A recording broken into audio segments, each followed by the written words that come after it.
சந்திரயான் 3 நிலவின் தென்துருவத்தில் தடம் பதித்தபோது ஒட்டுமொத்த உலகமே இந்தியாவை திரும்பி பார்த்தது.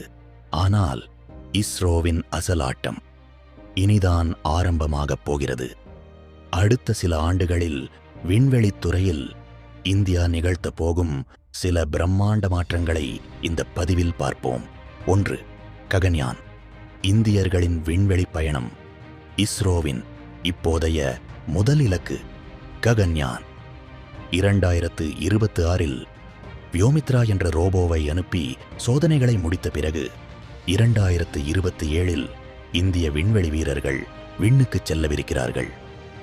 இதன் மூலம் விண்வெளிக்கு மனிதர்களை அனுப்பிய உலகின் 4வது நாடு என்ற பெருமையை இந்தியா பெறும். 2. சந்திரயான் 4 நிலவிலிருந்து திரும்புதல். சந்திரயான் 3 நிலவில் இறங்கியது. ஆனால் சந்திரயான் 4 நிலவில் இறங்கி அங்கிருக்கும் மண் மற்றும் பாறை மாதிரிகளை சேகரித்துக் கொண்டு மீண்டும் பூமிக்கு திரும்பும். இது விண்வெளி தொழில்நுட்பத்தில் ஒரு மிகப்பெரிய மைல்கல்லாக அமையும். 3. Bharatiya Antariksh station BAS. பூமியிலிருந்து 400 கிலோமீட்டர் உயரத்தில் இந்தியா தனக்கென ஒரு சொந்த விண்வெளி நிலையத்தை அமைக்க திட்டமிட்டுள்ளது. இதன் முதல் பகுதி 2028இல் விண்ணுக்கு பாயும். 2035க்குள் முழுமையான இந்திய விண்வெளி நிலையம் செயல்பாட்டுக்கு வரும். 4.